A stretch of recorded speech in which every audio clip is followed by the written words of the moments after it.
Merci, mesdames et messieurs. Nous sommes vers la fin de l'Assemblée. Chers journalistes, veuillez vous approcher. Le message du vice-président chargé des affaires économiques et du développement, Kalemoudou Yansane. Est-ce que vous voulez entendre le vice-président? On fait du bruit pour le vice-président. Il n'est pas vice-président de l'IFDD qui le veut, mais qui le peut. Monsieur Kalemoudou Yansane, à vous la parole. Merci bien. Merci. Monsieur le vice-président, Madame et Messieurs, les militants et militantes de l'UFDG, comme d'habitude, je vous dis bonjour. Je vous transmets également les salutations de notre président, Elhadji Cellou Dalein Diallo, qui vous félicite. Ce matin,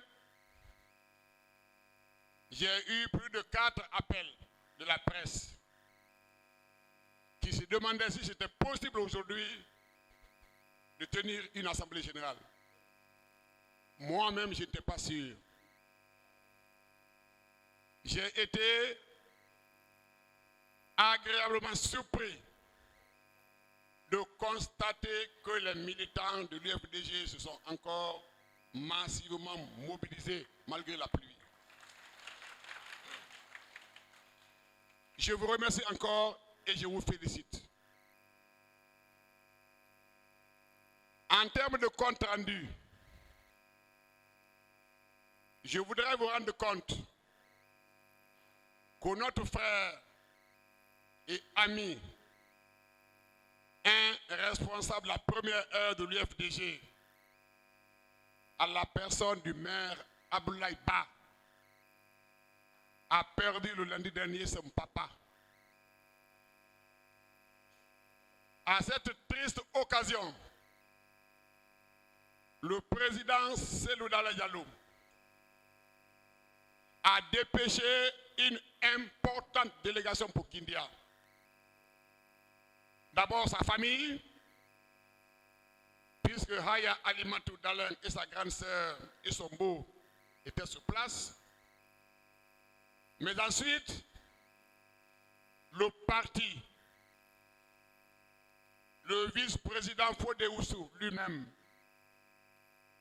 le vice-président Kalemoudou Yansane et le vice-président Bandesso, accompagnés des responsables du parti à tous les niveaux, Seretabe, Cancel, Fédération Mamou, Télémélé, Pamela, Fédération Koya, Kindia 1 et Kindia 2, la section religieuse, section Moutard, tout ce beau monde était mobilisé pour rendre un dernier hommage au père de notre frère Abdoulaye Ba.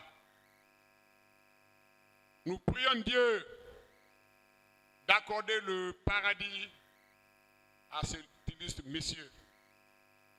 Nous prenons les condoléances à sa famille, à l'UFDG et à son président. Ceci dit, nous allons parler aujourd'hui de 3 sujets qui nous préoccupent. Le premier a été abordé par le fédéral Cellou. Il concerne les jeunes Biloba et Fonike Mengue qui ont disparu depuis la nuit du 9 juillet 2024. Jusqu'à aujourd'hui, nous n'avons pas leurs traces. Il n'y a pas 1 centimètre carré de ce territoire aujourd'hui qui n'est pas contrôlé, qui n'est pas suivi par le CNRD. Il n'y a pas de raison qu'un citoyen, qu'il soit de la carrure de Fourniquet Menguer, ou qu'il soit un monsieur lambda, disparaisse sur les 245 000 km² de la Guinée et qu'on dise qu'on ne sait pas qu'est-ce qu'il est devenu durant plus d'un mois. Nous sommes désolés,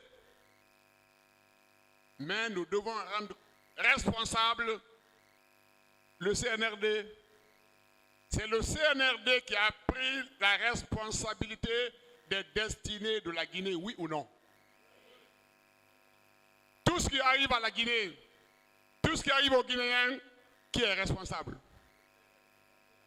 Nous demandons au CNRD, nous demandons au président Mamadi Doumbouya de faire en sorte que lumière soit faite très rapidement sur la situation de Bilo et de Fourniquet Menguer. Leur situation ne peut pas être passée en perte et profit. On ne peut pas les oublier banalement comme ça.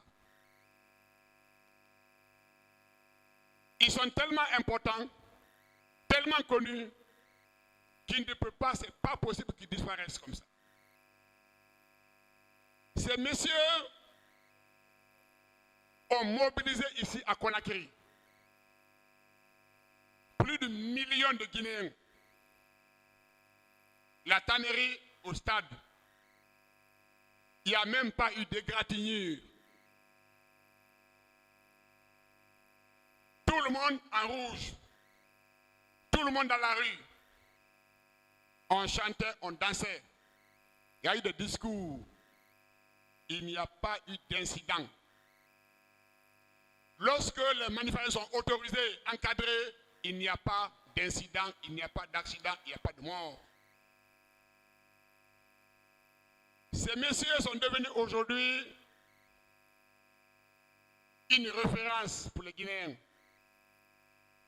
Une référence de courage, de loyauté pour le pays. Ils ne peuvent pas disparaître et qu'on se taise dessus. Nous demandons au président Mamadi Doumbouya de faire en sorte que ces deux jeunes soient rapidement retrouvés et remis à la disposition de leurs différentes familles. Si cela n'est pas fait, les frustrations vont continuer. Il y a beaucoup de Guinéens qui se reconnaissent en ces jeunes, à leur courage, à leur fidélité aux idéaux de droiture. Je pense que pour l'intérêt du pays, pour l'intérêt de la paix et de la quiétude sociale, le sort de ces jeunes doit être connu. Je ne peux même pas imaginer qu'ils sont plus de ce monde.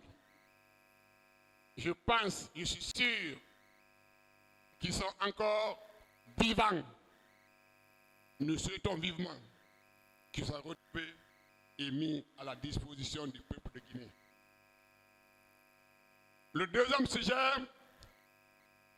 concerne le projet de loi fondamentale. La constitution guinéenne, la nouvelle constitution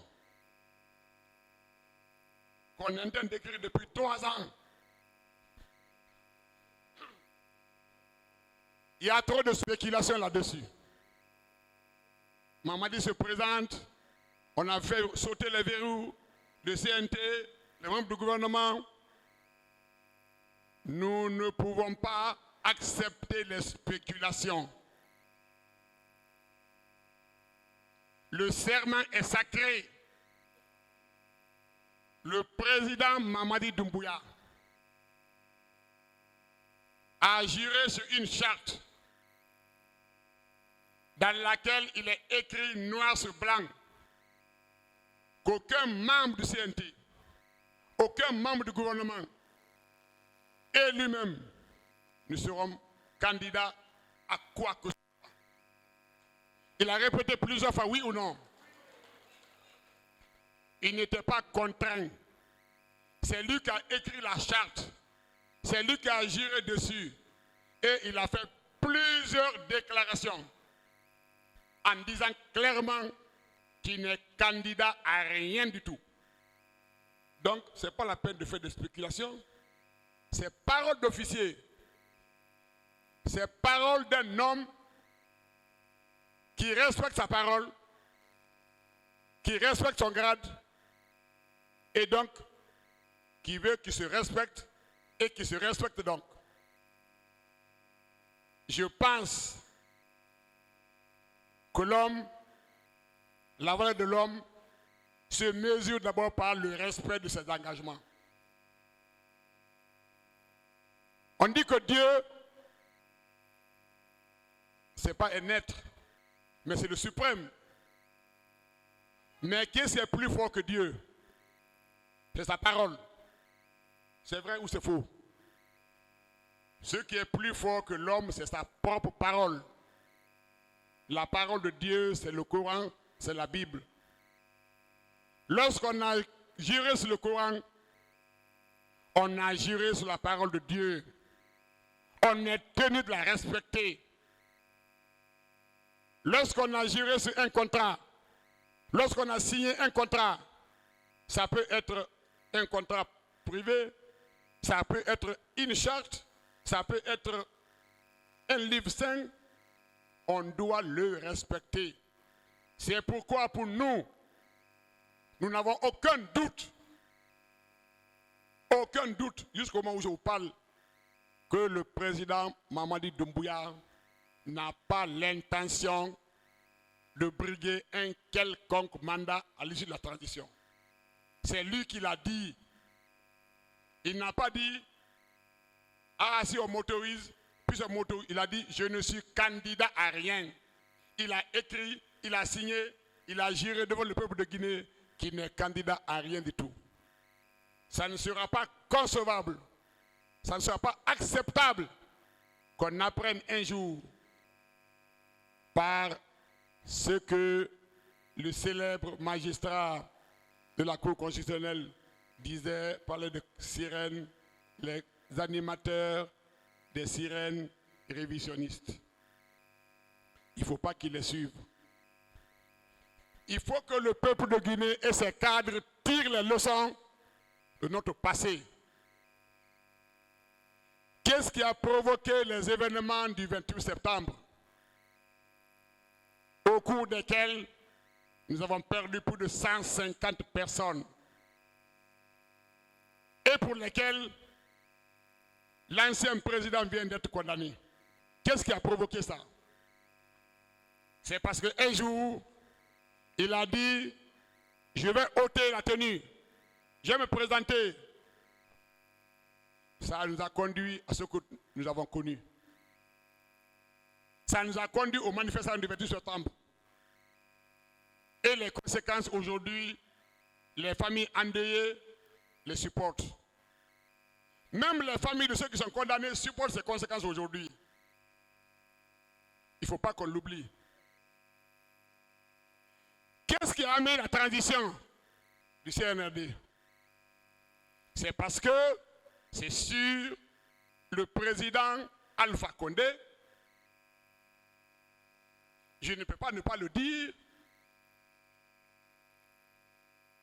a essayé de faire des tournures pour un troisième mandat.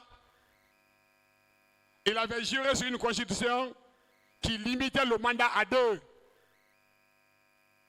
Il a fait le forcing, il a pris un troisième mandat. Les conséquences directes, c'est quoi? C'est la transition que nous vivons aujourd'hui. Dadis a voulu enlever la tenue. Toute la Guinée s'est mise en branle. Il y a eu des problèmes. Le président Alpha Condé a voulu un troisième mandat. Nous sommes encore en train de vivre ces conséquences. Les mêmes causes crée en général les mêmes effets. Nous demandons aux dirigeants actuels, nous demandons au président Mamadi Doumbouya de ne pas se prêter à ce que le CNT est en train de préparer pour le peuple de Guinée. Il est un officier supérieur, un jeune qui a eu l'honneur de diriger ce pays depuis le 5 septembre 2021. Je souhaite vivement que sa parole d'officier soit respectée et qu'il sorte par la grande porte. 10 ans après, il n'aura même pas les 70 ans. Il pourra revenir encore. Nous allons encore l'applaudir. S'il veut encore se présenter, il sera là comme un civil. On pourra l'applaudir et l'accompagner si le peuple de Guinée lui accorde la confiance. C'est un conseil que je donne pour mettre fin à notre niveau à toutes les spéculations autour de ce nouveau projet de constitution. Il n'est pas question que les dirigeants actuels soient candidats à quoi que ce soit.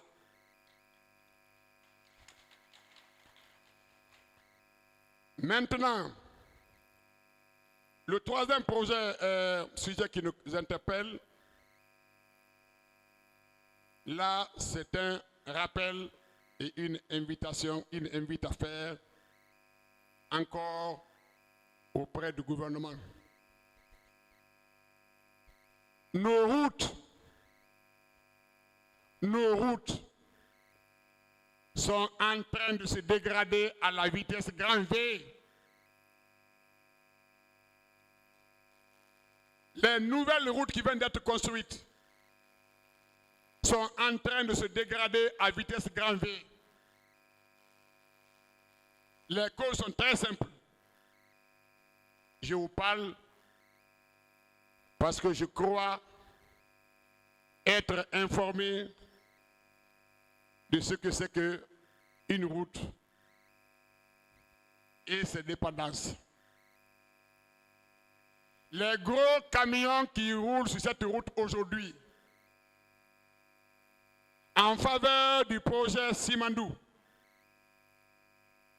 et qui ne sont pas avec les limitations de charge à l'essieu, des très gros camions sont en train de détruire prématurément la route Conakry-Mamou. Si nous ne prenons pas de dispositions urgentes, je vous garantis, la route Koya-Mamou ne fera pas 5 ans. Aussi, les moyens doivent être donnés aux services d'entretien routier pour intervenir. Les moyens doivent être donnés, dégagés, utilisés à bon escient avant les pluies. Lorsqu'il pleut, on ne peut rien faire sur une route. Les caniveaux doivent être débouchés avant la route, avant la pluie. Les trous doivent être bouchés avant les pluies. Les repouvelages doivent être faits avant les pluies. On ne peut pas travailler sur les routes en saison pluvieuse. La mesure simple qui devait être prise, c'est de mettre les PGCE à la sortie du port pour empêcher les camions qui sont en surcharge d'emprunter ces routes fragiles. La route est la chose la mieux partagée.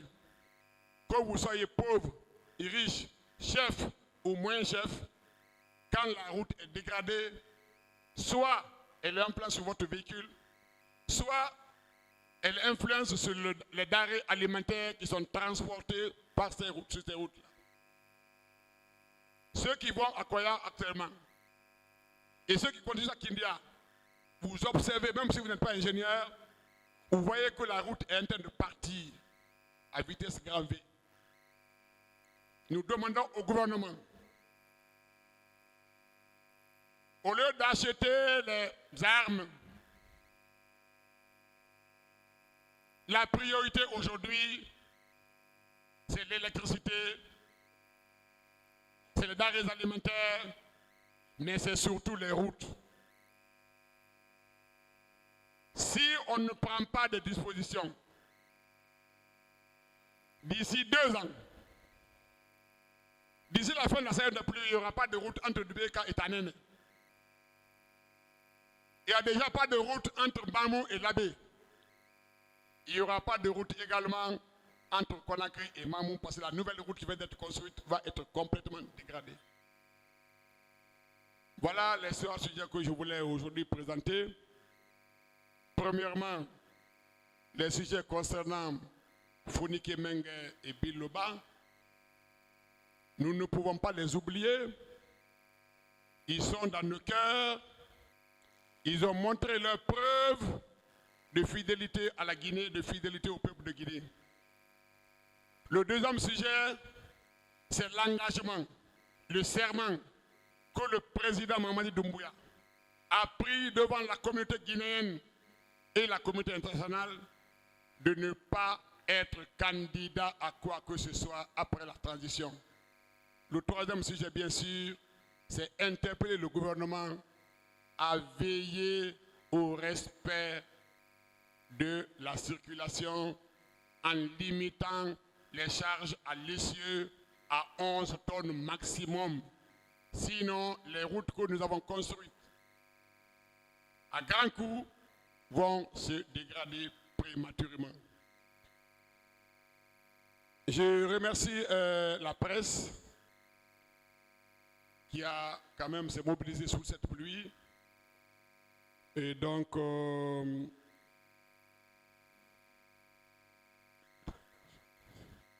vous remercie.